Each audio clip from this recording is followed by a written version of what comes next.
Evening, afternoon, morning, whatever. Welcome back to the part two of the Men in Black documentary. You're welcome for doing it so quickly. But it's during the day at the moment, and my little girl's in play school, so I can actually be loud and talk to you, and you can't hear snoring in the background like the two videos ago. If you listen carefully, you'll hear my little girl fucking snoring. I only realised it when I watched it back. But yeah, right, we'll crack on with the video. This is the part two. I think we was up to this geezer. I think I'll take it back a little bit, just so you can get your bearings. And then yeah, right, let's go on. Times, locations, and descriptions of exactly what the person has witnessed. And this next case is no different, and is probably one of the most interesting cases I have read about. It took place in the 1960s when Timothy Green Beckley, a UFO researcher, claims to have caught a real man in black on camera who had been watching Jack Robinson and his wife for several nights. Jack Robinson was a Jersey City UFO investigator and believes he and his wife were under surveillance by a man in black who knew of Jack's extensive UFO research. The man would often be seen in the doorway of a building directly opposite Jack's home, and on more than one occasion, Jack and his wife would return home to find their house not as they'd left it. It wasn't a mess, but they could tell someone had been in there, and Jack could tell his UFO research papers had been disturbed. Jack's wife said that she had seen a man dressed in black. Very, very possible.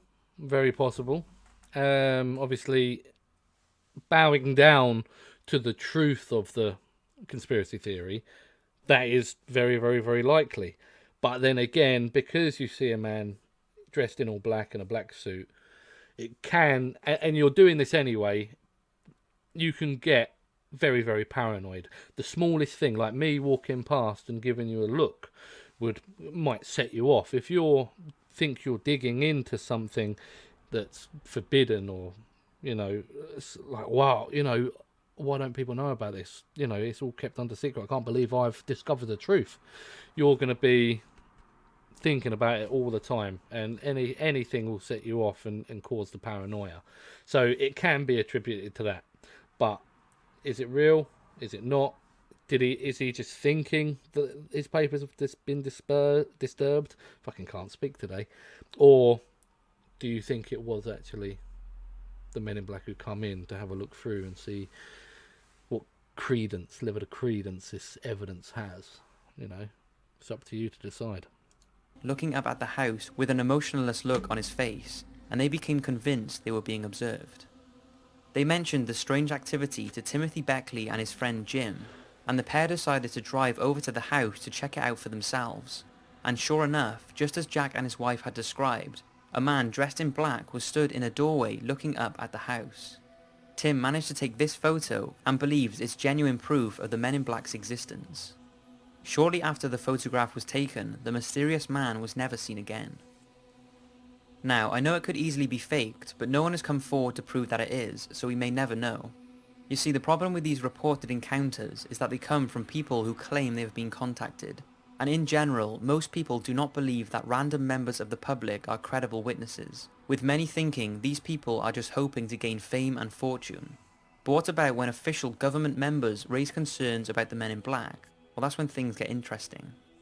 In 1967, the United Air Force expressed concern that there were a number of people claiming to be part of the US services going around dressed in black telling UFO witnesses to keep quiet. Colonel George Freeman, who was a spokesperson for the Project Blue Book at the Pentagon, which was responsible for a series of studies into unidentified flying objects, said this: "Mysterious men dressed in Air Force uniforms or all in black and displaying impressive credentials from government agencies have been silencing UFO witnesses. We have checked a number of these cases and these men are not connected to the Air Force in any way. We haven't been able to find anything out about these men. By posing as Air Force officers and government agents, they are committing a federal offense. We would like to catch one. Unfortunately, the trail is always too cold by the time we hear about these cases, but we are still trying." Although this certainly doesn't prove the existence of the Men in Black, it's strange that they felt the need to raise that point. So, are the Men in Black government agents sent out to keep witnesses of UFOs and extraterrestrial sightings quiet? Or are they themselves some kind of alien being from another planet working alongside humans? Or are they nothing more than a mythical figure conjured up in our minds over the years? What do you think? I can tell you one thing from my own experience. Like I said, anyone researching them will have a hard job finding anything on them, as there is a complete lack of information on the internet. So if they are real, then they sure as hell are being covered up well. So that's it for this documentary. I hope you've enjoyed, and remember, if anyone knocks on your door late at night, shortly after you've seen or been researching aliens and UFOs, it's probably best not to answer.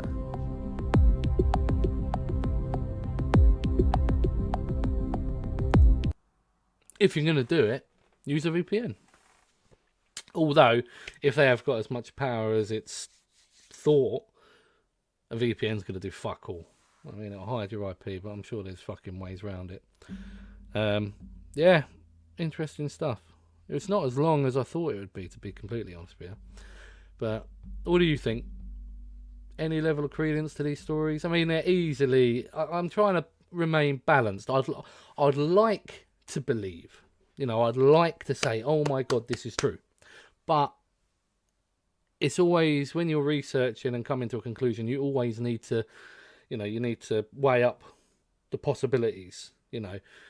Once you remove the possible, once you remove the explainable, what's left can only be the truth, or the impossible. But once you rule out certain things, it's what you're left with. But say if I was to say, I could do a fucking hoax easily. I could stand out in my garden, put on an act. Oh my God, what's that? See nothing, but just ring the police straight away. Go, I've just literally seen a saucer. It's hovering above my flat now as we speak. Can you send someone, please? And just act really shaky and stuff. And then, literally, while they're on the phone, say, oh, it's gone now. It's gone, but I need to make a report. And then that's in the system, that report, that police report. Whether I get an actual visit or not, don't know. But most likely not. But then I could hire, I'll get a mate to use my car, which is a black BMW, quite a nice 61 plate Beamer.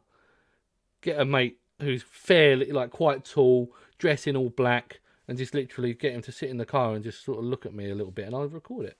It's easily faked, but there are a lot of stories out there regarding them, and it's nice. It's a nice feeling to believe, and to think, to talk about anyway. Wow, these people. It's scary. It's exciting. It's it's something different than the mundane banality of everyday life. So it's always worth doing. What do you want to see next? Because there are many things like this I can do. The Men in Black we can do again. We can do odd creatures, like weird alienic creatures that have been caught on camera. Weird TikToks, ghosts, anything like that. Ghosts I'm not a massive fan of, because just there's so many about and they're all a load of fucking bollocks. But it's up to you lot. You let me know. Anyway, we'll end the video there. Thank you for watching. Like, subscribe, take care, and always do what you love the most. See you later.